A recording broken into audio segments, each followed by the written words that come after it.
우리가 오늘이 마지막이다, 내 생애의 마지막이다 한다면은 어떠한 일을 해야 될까요? 오늘 하루가 나의 마지막 생애다.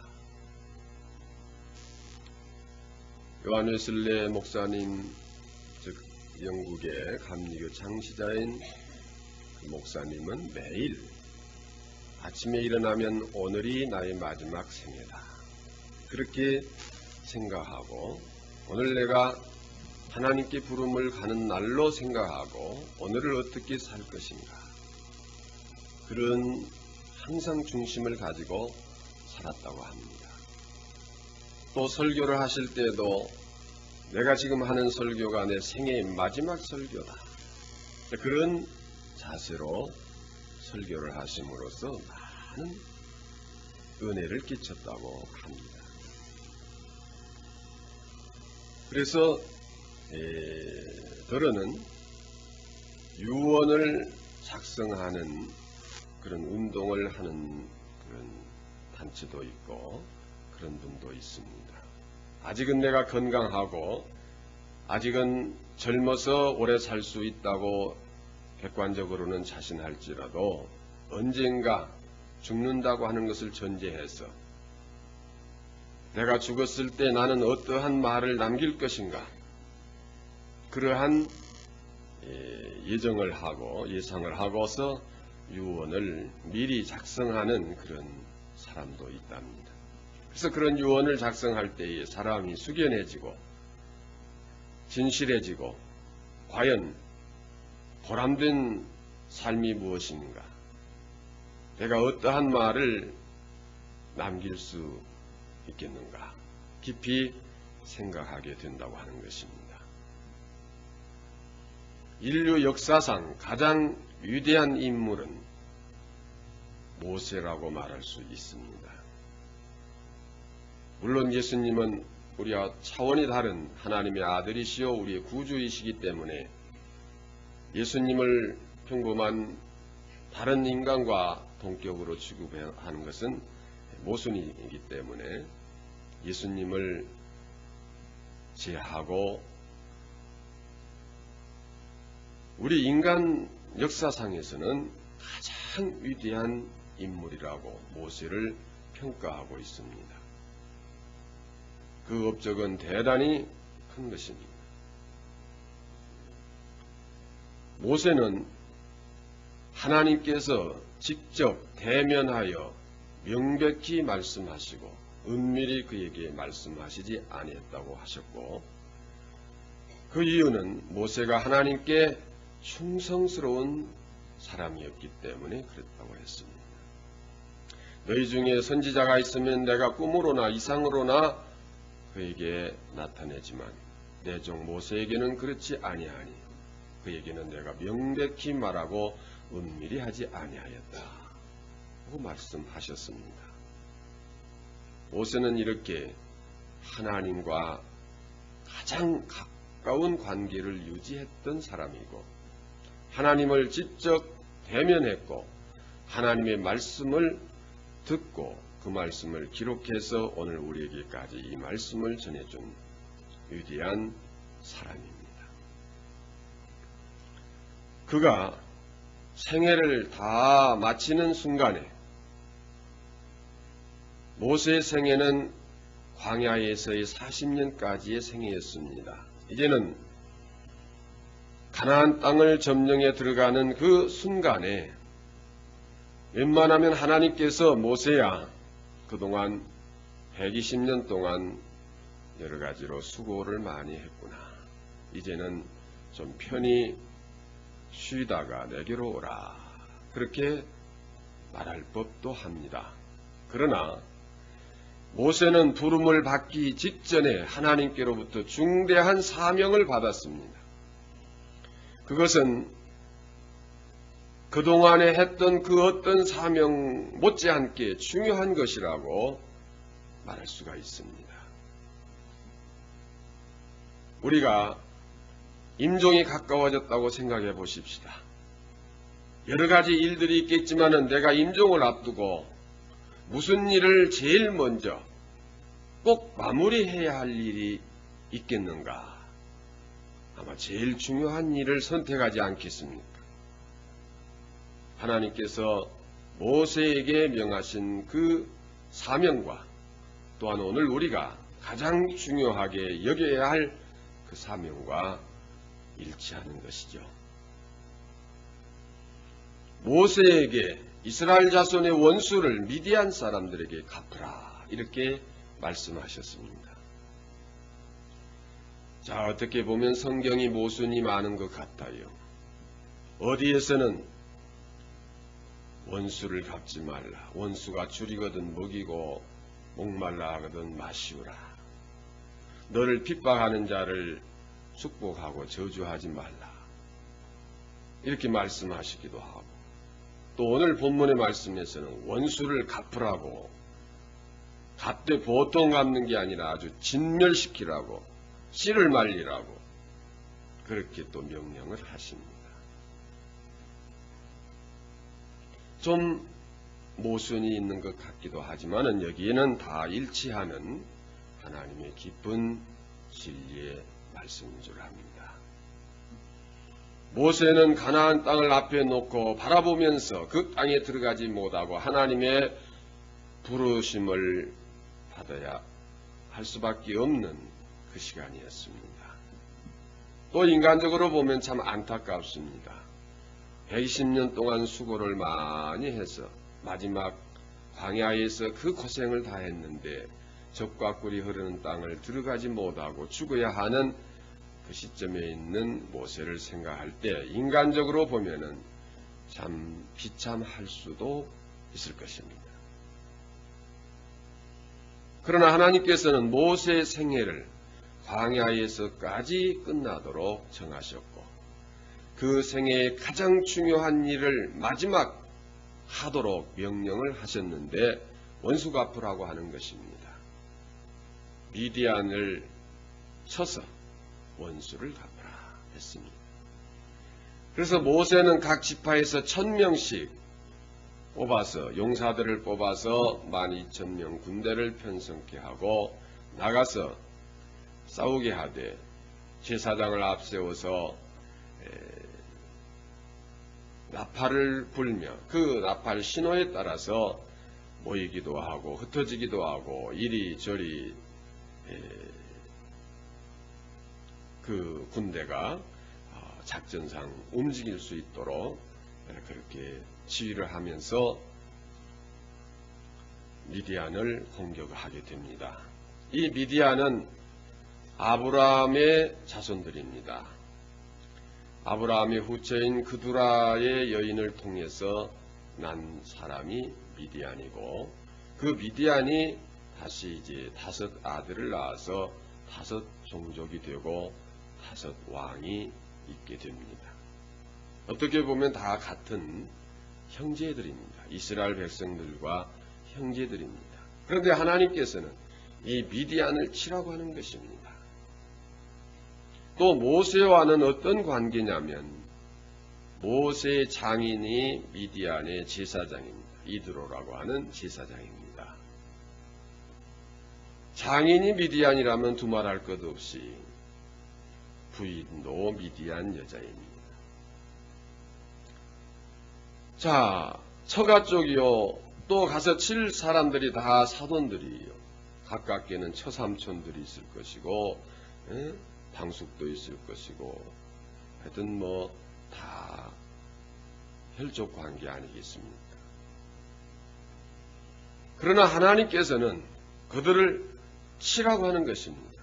그래서 이스라엘이 군대를 소집해서 12,000명이 나가서 그를 치게 되는데 남자들을 다 죽이고 그 동네 마을을 다 불사르고 또 모든 것을 탈취해서 가지고 왔습니다. 여자들도 죽이지 않고 이렇게 다 끌고 왔습니다. 그런데 모세가 이스라엘 백성들에게 야단을 치면서 왜 여자들을 죽이지 않았느냐. 여자들도 죽이라. 아직 남자를 알지 못한 여자만 남겨놓고 사내를 아는 여자는 다 죽이라 이렇게 명령해서 그대로 죽였습니다.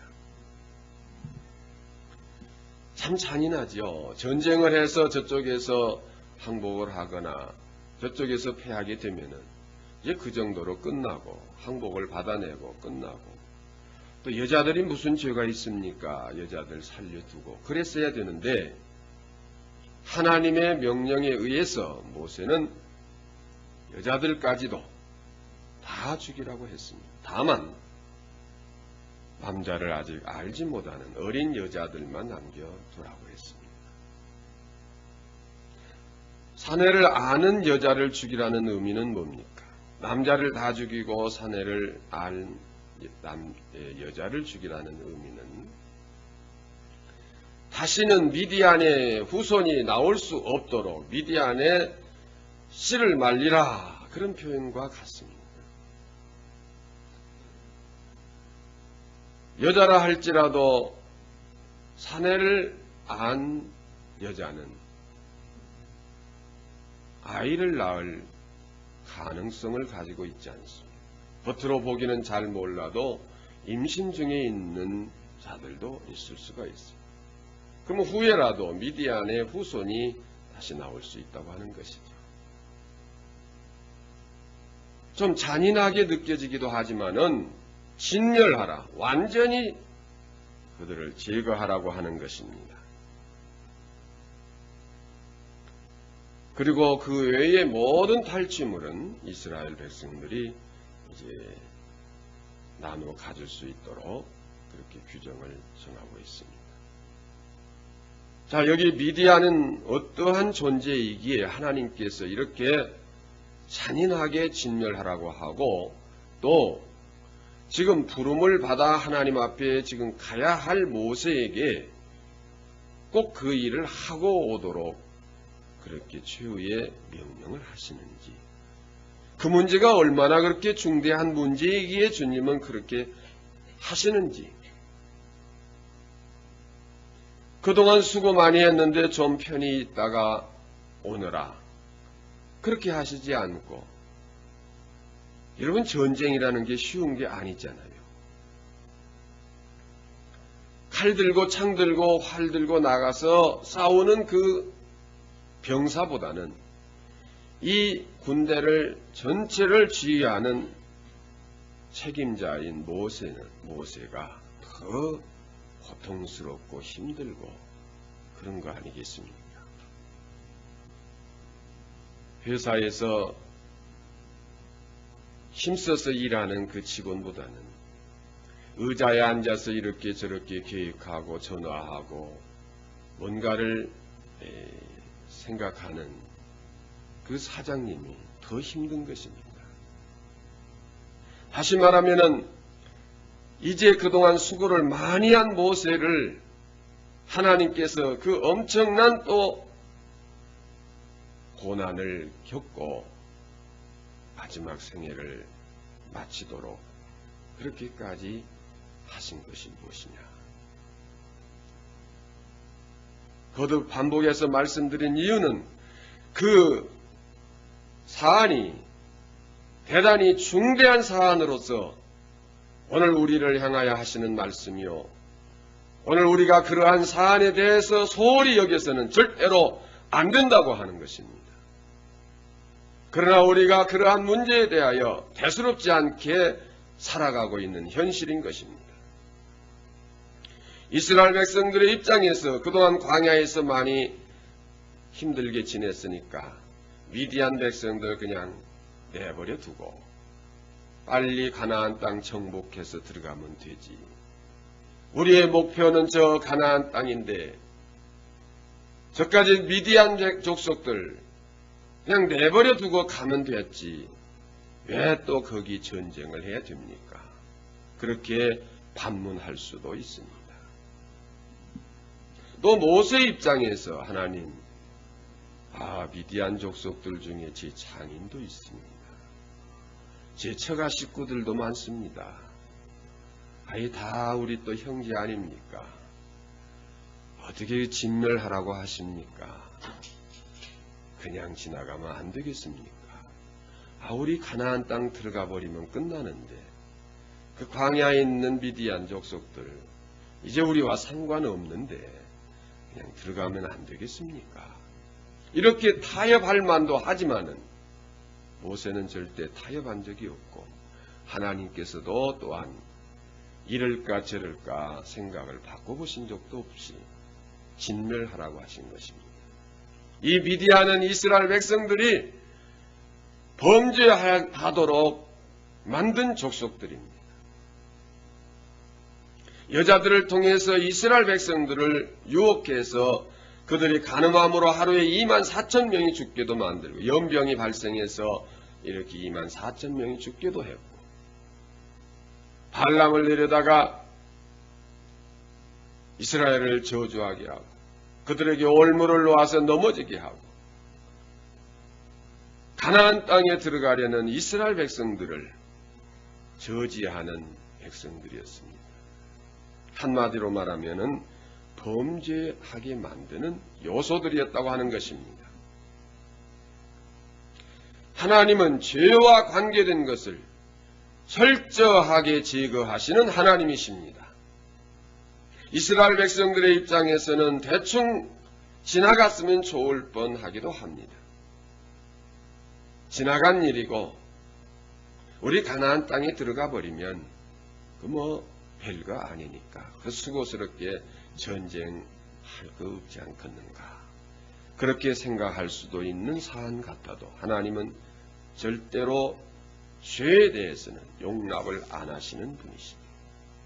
우리가 볼 때는 잔인한 것 같아도 의사가 병을 치료할 때는 환자가 아무리 아파도 칼로 그 살을 도려내야 되고 때로는 잘라내야 됩니다. 그 의사를 잔인한 의사라고 말할 수 없는 것입니다. 그 사람을 살리기 위해서는 상처보다 더 안쪽으로 아직 멀쩡한 살이 있는 것 같지만 생살도 잘라내면서 치료하는 것입니다. 적당히 고름이 나오고 적당히 썩은 곳을 그냥 바늘로 꿰매서 봉합을 하고 치료하는 의사는 없습니다. 썩은 부분은 완전히 잘라내고 도려내고 그것을 완전히 제거하기 위해서 아직 멀쩡한 살도 함께 잘라내야 하는 것이 치료의 방법인 것처럼 대충 가서 싸워서 이기는 정도가 아니라 남자를 다 제거하고 다 죽이고 여자도 죽이되 이미 남자를 안 자는 만에 하나라도 생산의 가능성이 있기 때문에 그 여자도 다 죽이라고 하는 것입니다. 이것은 진멸하라고 하는 것입니다. 죄의 모양은 죄는 모양이라도 버리라고 하는 주님의 말씀입니다. 오른손 범죄하면 그 손을 잘라내 버리라고 하는 것입니다. 오른눈 범죄하면 그 눈을 빼버리라고 하는 말씀과 같은 것입니다.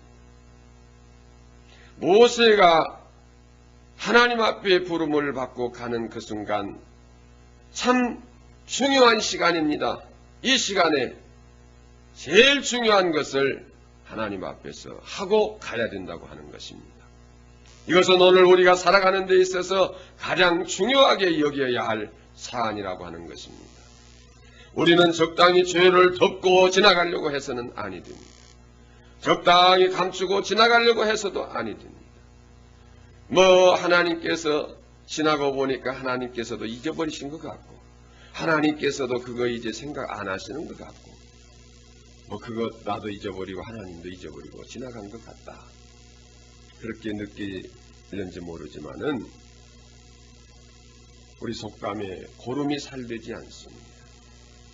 그것은 반드시 제거되어야 하는 것이고 가장 중요한 문제라고 하는 것입니다. 가나안 땅을 들어가야 하는 이스라엘 사람들이 해야 할 일입니다. 하나님의 자녀로서 구원받은 우리들은 이제 우리를 범죄케 하는 사탄의 세력과 싸워서 그것을 진멸해 버려야 하는 것입니다.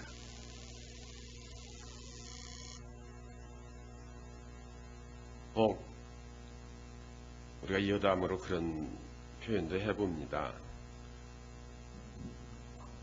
그 전자 오락 독실 도박장이라고 그러죠. 스로트 머신 돌리는 데인가요? 농담 삼아서 우리 한번 가서 돌려볼까? 아직 그 이름은 몇만 원 잃고 그러다가 잘해서 한판 걸리면 또 한몫 잡아오고 여담 삼아 그러지만은 우리는 그것이 죄를 우리에게 가져오고 우리를 타락히 만들고 우리를 범죄케 하는 요소라면은 사내를 아는 여자까지도 다 죽이라고 하는 말씀처럼 아예 그 생각부터 우리 속에서 제거해야 됩니다. 그 속에 내가 들어갔다 안 들어갔다, 내가 돈을 넣고 그것을 당겨봤다 안 당겨봤다, 이것이 문제가 아니라 우리는 그 자체, 그걸 생각하는 자체부터 우리 속에서 뿌리를 뽑아야 돼요. 로또 복권이 한참 막 여론을 타고 뭐 몇십억을 탔네 어쩌네 하니까 사람들이 너나 할 것 없이 로또 복권 사기 위해서 장사진을 치고 그거 사기가 그렇게 힘들었다고 뭐 보도가 된 것 같아요. 지금은 로또 복권을 지금도 하는지 안 하는지는 모르겠습니다만, 그러니까 사람들이 그냥 거기에 관심이 있어가지고 나도 한번 사서 나도 한번 그것을 당첨돼서 횡재를 한번 해봤으면 좋겠다고 하는 이런 것들이 다 뭡니까? 우리를 범죄케 하는 미디안과 같은 요소들입니다. 미디안의 여자들이 이스라엘 백성들로 하여금 간음하게 하고 범죄케 해서 그로 인하여 연병이 백성 가운데 유행해서 하루에도 24,000명이 죽는 그런 결과가 왔습니다. 죄는 우리를 패망케 만드는 것입니다. 우리 속에 허영심이 있으면, 우리 속에 음란성이 있으면, 우리 속에 정욕이 있으면 우리는 이것을 철저히 제거해야 되는 것입니다. 상처를 대충 싸매가지고는 치료할 수 없는 거예요. 필요하다면 잘라내야 돼요. 어떤 고난도 손해도 우리는 감수해야 되는 것입니다.